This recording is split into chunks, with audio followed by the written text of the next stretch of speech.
Ma wadda'aka rabbuka wa ma qala. Robmu, Tuhanmu, penciptamu, pemilikmu, Robmu itu gak pernah ninggalin kamu, gak pernah benci sama kamu. Kalimatnya kamu, artinya japrian, khusus secara personal touch. Bukan kepada kalian. Kalau kalian, ma wadda'akum rabbukum wa ma qala. Kalau kalian broadcast, tapi ini japrian banget nih. Allah lagi ngomong kepada Rasulullah SAW secara pribadi. Nah, ayat ini ternyata bukan cuman buat Rasulullah sendiri, tapi juga buat kita. Ketika kita ngerasa sendiri, kan kalau rame-rame nggak ada istilah ngerasa sendiri ya. Aku lagi kesepian bersama teman-teman, kan nggak ya? Yang namanya kesepian sendiri. Aku lagi kesepian bersama pasangan, kan nggak mungkin kan ya? Yang namanya kesepian pasti Jovisa. Istilah lebih smooth. Nggak tega bilang jomblo. Jovisa, jomblo visabilillah. Jadi kalau yang namanya sepi atau kayak lonely gitu pasti sendiri. Sehingga kalimatnya kamu, engkau. Nah, ayat ini selain berlaku buat Rasulullah SAW secara konteks, dia juga berlaku buat kita dalam masalah-masalah pribadi kita. Dalam kasus-kasus kita yang macam-macam tuh, Allah kayak ngasih tahu ke kita, hambaku, kamu jangan patah semangat. Aku nggak pernah ninggalin kamu. Hambaku, kamu jangan pundung. Aku nggak pernah marah sama kamu. Hambaku, kamu jangan nyerah. Aku nggak pernah ninggalin kamu. Hambaku, jangan putus asa. Aku nggak pernah marah sama kamu. Jadi kalimat ma wadda'aka rabbuka wa ma qala ini, kalau kita tafsirkan ke ayat-ayat yang lain itu banyak banget. Salah satu ayatnya, ma wadda'aka rabbuka wa ma qala itu apa? Salah satu tafsirannya. Al-ayah bil ayah kalau bahasa tafsir ya, memahami ayat dengan ayat. Allah nggak pernah marah kepada hamba-hambanya. Salah satunya, Qul ya ibadiyalladzina asrafu ala anfusihim La taqnatu min rahmatillah Innallaha yaghfirudz dzunuba jami'a. Ini bukti kalau Allah nggak pernah marah. Kita udah banyak dosa, asrafu ala anfusihim, yang dosanya itu udah nggak kehitung, dosanya itu udah kelewat batas, dosanya itu udah berlebih daripada yang normal orang lain lakuin. Apa dosa yang normal? Dosa lupa, dosa nggak sengaja, itu dosa normal. Tapi ini sengaja, dosa besar berulang-ulang dalam waktu yang cukup lama, bertahun-tahun. Itu namanya asrafu ala anfusihim, udah melampaui batas. Udah segitunya kita ke Allah, Allah masih manggil kita ya ibadi, wahai hambaku. Itu bukti kalau Allah itu wa ma qala, nggak benci sama kita. Allah tuh nggak pernah benci sama kita. Kalau Allah benci sama kita, maka ketika kita bikin dosa sekali, itu jadi kayak ada alasan banget buat Allah langsung mencelakai kita tuh kan. Jadi bukan saya loh ya yang zalim, dia emang kayak gitu, pantas dibinasain, langsung dibinasain. Kalau Allah udah kayak ada masalah pribadi gitu sama kita. Kan beberapa teologi, beberapa ideologi meyakini bahwa dewa juga kadang-kadang ada masalah dengan hambanya gitu kan, dengan kayak manusia gitu. Ada beberapa mitos lah ya, termasuk mitos di orang Arab jahiliyah, bahwa kadang-kadang dewa mereka tuh kayak ada urusan pribadi, ada sebel pribadi gitu, kayak nyimpen gitu sama manusia sehingga balas dendam. Jadi dewanya balas dendam. Kalau Allah tuh nggak gitu, wa ma qala, nggak pernah benci sama kita, nggak pernah benci sama kita. Walaupun kita asrafu, dosanya udah banyak banget, Allah nggak benci sama kita. Bukti nggak benci, Allah masih manggil kita dengan kalimat ya ibadi, wahai hambaku. Padahal kan yang pantas disebut hamba itu kan yang menghambakan diri kan. Yang ibadi itu berarti yang beribadah. Nah kita nggak pernah beribadah, kok dipanggil ibadi? Ini berarti Allah tuh sayang sama kita. Sholat dulu sekian tahun jarang. Sampai kita mau masuk masjid itu kayak kagok banget gitu. Masuk masjid kayak masuk dunia lain. Oh, ini masjid ya. Oh aku merasakan aura yang apa gitu. Terus baca Quran merinding sendiri. Kenapa? Karena bacanya malam Jumat surat jin. Jadi kayak gitu-gitulah, banyak magic-magicnya, klinik-kliniknya. Kenapa kita kagok banget dengan agama, mau ngomong agama itu kayak rasanya tuh serius amat, jadi kayak nggak asik ngomong agama itu, jadi kayak kaku gitu. Seolah-olah kalau kita mau memuji Allah itu malu-malu. Mau bilang alhamdulillah aja malu-malu. Giliran bilang makasih, hatur nuhun, kita nggak pernah malu. Kenapa bilang hatur nuhun, makasih, thank you, syukran, nggak malu, sementara bilang alhamdulillah malu, saking kagoknya kita dengan agama, dengan Allah. Jadi kayak bilang makasih ya Allah tuh kayak malu gitu. Kalau bilang makasih ke teman, kita biasa aja, thanks bro gitu, biasa aja. Tapi kalau ya Allah makasih atau jazakallah, alhamdulillah gitu kok jazakallah, alhamdulillah gitu tuh kayak rasanya sungkan gitu, malu-maluin. Kenapa? Karena bertahun-tahun kita jauh dari Allah, tapi Allah masih manggil, ya ibadi, wahai hambaku. Ini bukti teman-teman, kalau Allah itu ma wadda'aka rabbuka wa ma qala. Istilahnya Rob lagi. Kenapa Rob Ustadz? Kenapa enggak Allah? Ma wadda'aka Allahu wa ma qala. Ini kalau kita mau bedah lebih dalam lagi ya. Enggak apa-apa sekali-kali kayak gitu, agak-agak mendalam. Nih ya kalau kita bedah, kenapa ada istilah Rob rububiyah bukan Allah? Ma wadda'aka Allahu wa ma qala. Sebagaimana ketika Allah memperkenalkan diri kepada Musa, yang pertama itu bukan nama, tapi peran. Inni ana rabbuk. Inni ana rabbuk, itu ayat pertama. Ayat berikutnya innani anallah. Kenapa Rabb dulu baru Allah? Kenapa peran dulu baru nama? Ini nih jadi persepsi berpikir. Lebih baik kita memperkenalkan kebaikan kita dulu kepada seseorang sebelum dia kenal nama kita, supaya dia berkesan kepada kita. Kalau ini dalam bahasa kayak sales, marketing, kita kayak nyebutin produk dulu, kita nyebutin jabatan dulu, baru kita nyebutin nama misalnya, supaya orang trust, ngebangun trust dulu nih. Sama kayak kita sebelum kenal CV-nya, kita jelasin dulu tentang, atau kita lakuin dulu sesuatu kebaikan yang membuat orang interest. Sebelum kita jelasin saya siapa, asal dari mana, lahir tahun berapa, apalagi soal tahun lahir ya, ini agak-agak sensitif. Sarah juga nih, lahir tahun berapa, kalau di bawah, kalau angkanya udah kelipatan kepala 3, ini udah mulai agak-agak sensitif nih. Jadi daripada kita nyebutin lahir tahun berapa, asalnya dari mana, apalagi kalau misalnya saya sebutlah pas saya mau nikah dulu. Saya orang Sumatera, mau nikahin cewek Jawa yang karakternya, culture-nya beda banget sama orang Sumatera. Dan dia pribadi juga kayak agak-agak, karena nggak kenal kali ya, gimana gitu, agak-agak takutnya orang Sumatera mungkin keras, menurut sebagian orang Sumatera mungkin belak-belakan, to the point, ya apa adanya gitu, nggak kayak orang Jawa, Sunda yang mungkin lembut, ngomongnya pelan-pelan, nggak teriak-teriak, kan ada kesan gitunya ya. Nah sebelum dia kenal kalau saya itu orang Sumatera, saya nunjukin dulu dong, pas kenalan saya nggak Sumatera, saya Nyunda banget, orang Bandung katanya, iya, ternyata Aceh kan ya, jadi kayak baru ngomong gitu yang ditunjukin mungkin karakter yang dia nyaman dulu, terus kayak orangnya kayak care gitu, orangnya tuh pengertian banget, orangnya tuh dewasa banget, matang segala macam, santun pas bicara. Baru setelah itu ketika saya memperkenalkan, saya tuh dari Sumatera loh, itu akan jadi excuse buat dia, nggak masalah. Kenapa? Karena udah ngelihat dulu, oh iya ya kamu nggak apa-apa deh walaupun Sumatera juga, karena kamu orangnya lembut, kamu orangnya santun, kamu orangnya. Jadi Allah itu memperkenalkan diri, ana rabbuk. Maksudnya apa? Rabb itu, akulah yang menciptakanmu, akulah yang ngasih kamu rezeki, akulah yang menjaga kamu, akulah yang nolong kamu. Apa terjemahan dari kata Rabb kalau kita breakdown? Rabb itu kalau di breakdown adalah alam yajidka yatiman fa'awa wa wajadaka dhallan fahada wa wajadaka ailan fa'aghna, itulah Rabb.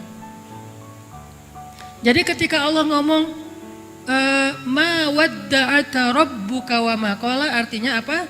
Rabbmu tidak pernah meninggalkanmu, artinya Dialah yang selama ini memperbaiki ciptaan pada dirimu sehingga kamu menjadi seorang sosok manusia yang ideal secara fisik. Nabi kan ideal banget secara fisik ya. Enggak berlebihan, enggak juga pas-pasan, ideal. Karena yang paling bagus itu bukan pol ya. Yang paling bagus itu tawazun. Wasatiyah kalau dalam konsep berpikir. Pas banget. Nabi bukan cowok yang paling tinggi di antara sahabat, tapi juga bukan yang paling rendah, pas. Nabi kalau jalan bukan yang paling cepat, tapi bukan yang lola, bukan yang slow banget, pas juga, ideal banget. Nabi itu kalau bicara bukan yang paling teriak, tapi juga nggak terlalu pelan yang bikin apa, nggak gitu-gitu amat juga sih, pas gitu. Jadi tawazun, sehingga Allah lah sebagai Rabb yang telah menciptakan kamu dalam tawazun, dalam fisik yang ideal wahai Muhammad. Allah juga yang memelihara kamu, yang nanti dijelaskan di alam yajid kayatiman dan seterusnya. Allah juga yang melindungi kamu, Allah juga yang menjaga kamu, Allah yang sayang sama kamu, Allah yang begini.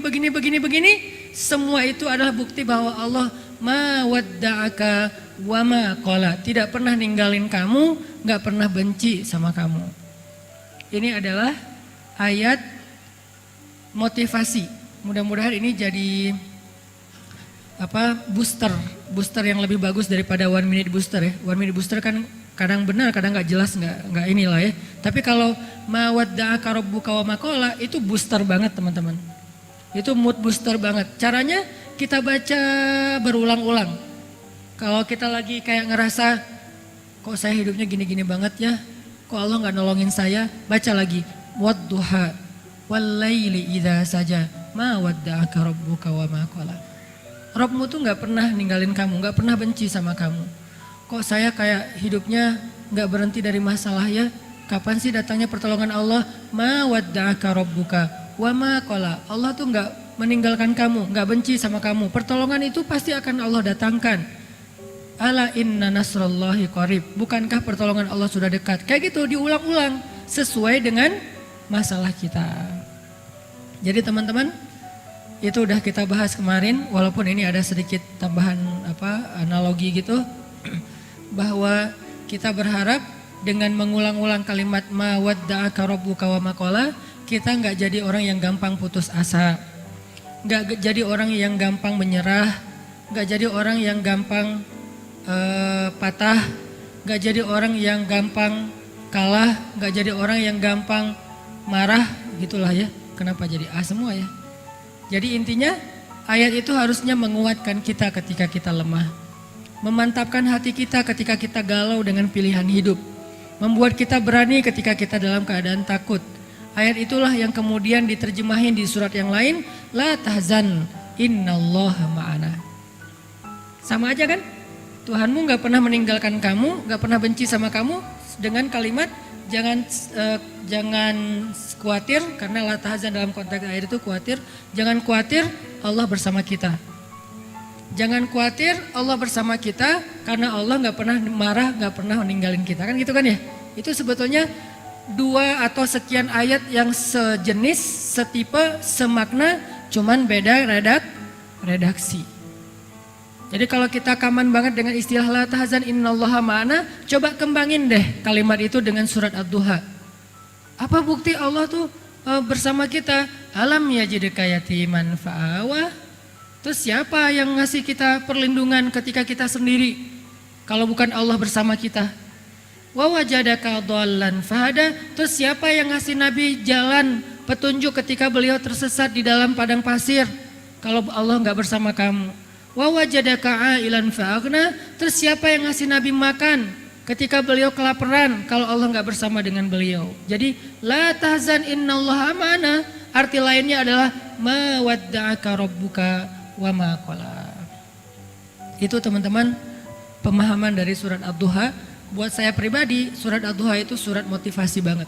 Kalau saya lagi sedih, kalau saya lagi galau, kalau saya lagi sakit hati, kalau saya lagi sebel, kalau saya lagi boring banget, baca ayat itu sedikit banyak tergantung kita ya. Sedikit banyak akan mempengaruhi mood kita. Jadi mood lagi, jadi semangat lagi, jadi bergairah lagi, jadi optimis lagi. Itu harusnya Ad-Duha itu jadi kayak gitu. Itu baru namanya tadabbur Al-Quran.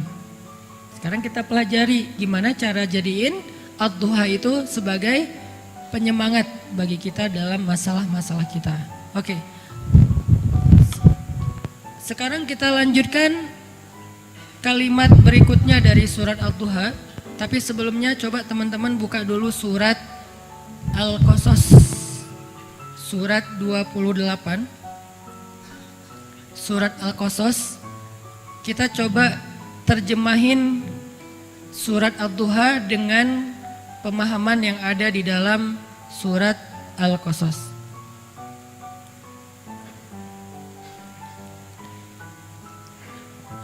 Ayat yang malam ini kita akan coba bedah di dalam surat Ad-Duha itu adalah ayat Alam yajidka yatiman fa'awa wa wajadaka dhallan fahada wa wajadaka ailan fa'aghna. 3 ayat ini. Apa hubungan antara 3 ayat ini dengan ayat ketiga yaitu ma wadda'aka rabbuka wa ma qala? Apa hubungannya? Ayat berapa sih yang alam yajidika? Ma wadda'aka rabbuka wa ma qala wal akhiratu khairul laka minal ula wala sawfa yu'tika rabbuka fatarda. Alam yajid. Ayat ke-6 ya. 6 7 8 kan?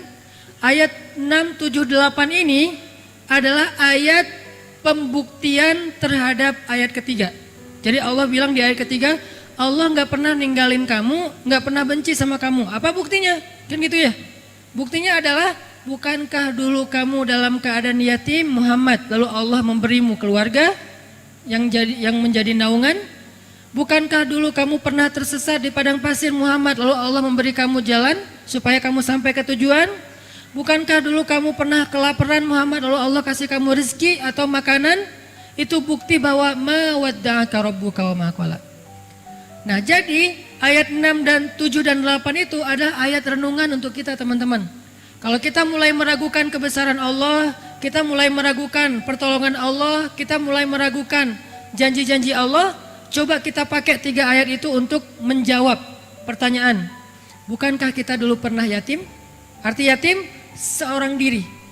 Lahir ke bumi, jarang kan diantara kita yang lahirnya kembar. Rata-rata lahir anak tunggal gitu kan. Lahir sendiri, terus bagaimana kita bisa kemudian tumbuh? Allah Subhanahu wa Ta'ala yang mendatangkan untuk kita orang yang mencintai kita sejak kita lahir. Pertama, ibu kita. Itu mah udah biasa Ustaz. Enggak.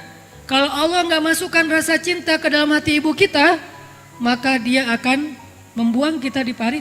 Dan itu banyak adegan kayak gitu.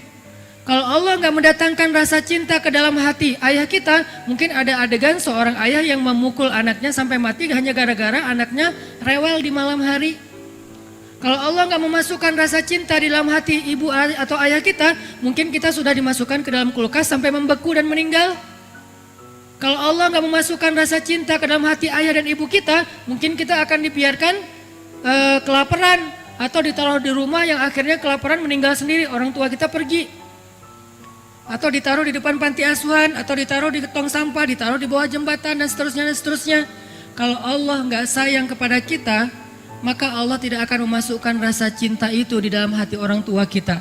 Sehingga dengan rasa cinta yang Allah titipkan di dalam hati ibu dan ayah kita, muncullah adegan seorang ibu yang memeluk anaknya ketika kapal mereka tenggelam. Muncullah adegan seorang ibu yang memeluk anaknya dan melindungi anaknya di bawahnya ketika rumahnya roboh.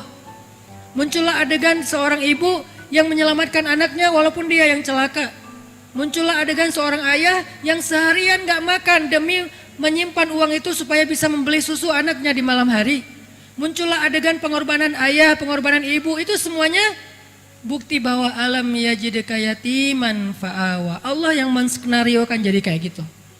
Kalau Allah cabut sedikit aja rasa kasih sayang, maka orang tua kita cuek sama kita. Cuek mulai dari kebutuhan makan kita, cuek dengan kebutuhan tempat tinggal kita. Nggak ada seorang ayah yang berjuang gimana caranya dia punya rumah untuk anaknya yang nyaman buat anaknya berlindung dari matahari, hujan dan panas dingin. Dia cicil rumah siang malam, dia kerja banting tulang karena cicilannya itu nggak sehari 2 hari, 15 tahun. Apa alasan seorang ayah itu mencicil rumah 15 tahun dan setiap akhir bulan dia itu stres mikirin cicilan kalau bukan karena sayang kepada anaknya? Apa alasan seorang ayah memasukkan anaknya ke sekolah yang harga bulanannya aja, harga SPP-nya aja mahal banget. Udah gitu beli ayah tuh kayaknya rasanya beli buku anak itu di awal ajaran baru, di tahun ajaran baru tuh kayak seneng gitu ngebeli buku anak, beli pensil anak, beli pulpen anak, beli baju seragam anak. Itu kayak puas banget buat ayah. Dari mana muncul rasa kepuasan ini? Dari cinta. Siapa yang mengilhamkan cinta di dalam hati ayah dan ibu? Allah. Itu bukti alam yajidaka yatiman fa'awa. Jadi Allah gak pernah ninggalin kita. Ustadz, tapi ada kasus seorang anak ditinggalkan oleh ibunya, ditinggalkan oleh ayahnya, atau ayah dan ibunya wafat ketika dia masih kecil. Lalu Allah datangkan yang lain, kakeknya mungkin. Allah datangkan yang lain, pamannya mungkin. Allah datangkan yang lain, ayah angkat atau orang tua angkatnya mungkin. Allah datangkan, gak pernah berhenti. Karena kalau itu berhenti, maka kita gak akan bisa tumbuh menjadi anak yang dewasa seperti sekarang ini. Kita udah gak dapat apa-apa, kita udah celaka dari kecil. Kenapa ada adegan seorang ayah yang mati-matian mencari sampai mendonorkan ginjalnya demi untuk mengobati anaknya yang sakit? Bahkan nauzubillah sampai ada seorang ayah yang dia rela mendonorkan jantungnya dan dia meninggal demi untuk menggantikan anaknya yang juga kecelakaan dan seterusnya. Dia donor darah udah biasa, donor organ. Ini semuanya alam yajidaka yatiman fa'awa, teman-teman. Cuman kita seringnya hanya ngelihat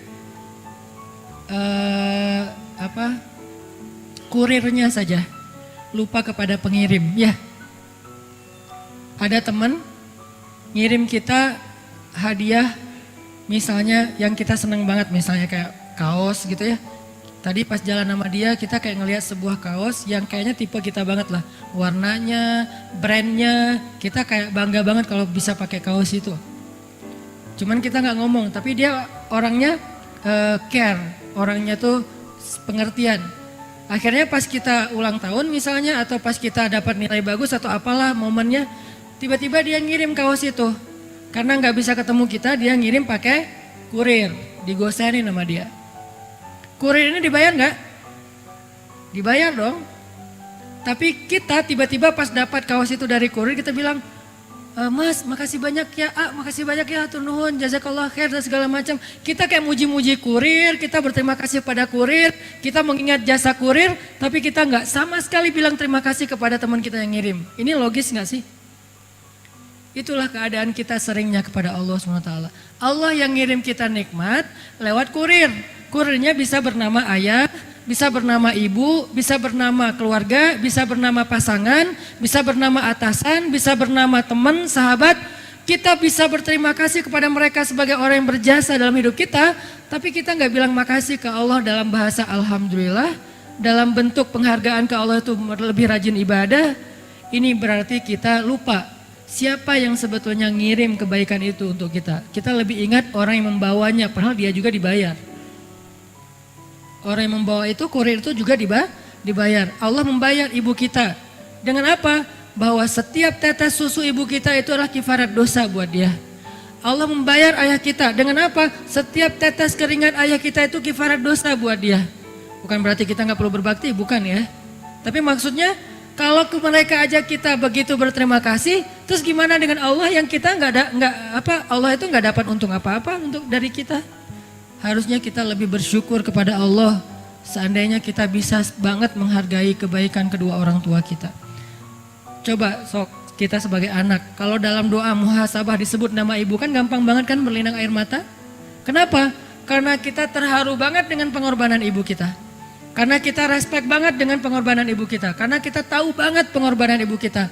Bisa nggak kayak gitu ketika nama Allah disebutkan? Malah lebih dari ibu harusnya. Idza dzukirallah wajilat qulubuhum. Kalau disebut nama Allah, hatinya tuh wajilat. Arti wajilat itu langsung kayak kayak gitu. Jadi ketika disebut nama ibu itu udah nggak kuat lagi pasti. Sama kayak kita kalau lagi berdoa bareng-bareng muhasabah, ya Allah ampunkanlah ibu saya. Begitu kata ibu disebut langsung luluh hati kita kan. Begitu kata ibu disebut langsung udah nangis, langsung berderai air mata, langsung kita bisa ngelakuin hal-hal yang sebetulnya nggak bisa kita lakuin secara normal. Bisa nggak nama Allah juga gitu dalam hati kita? Wajilat. Kenapa? Karena kita tahu banget kebaikan Allah, jasa Allah, rahmat dan kasih sayang Allah dalam kehidupan kita. Alam yajidka yatiman fa'awa.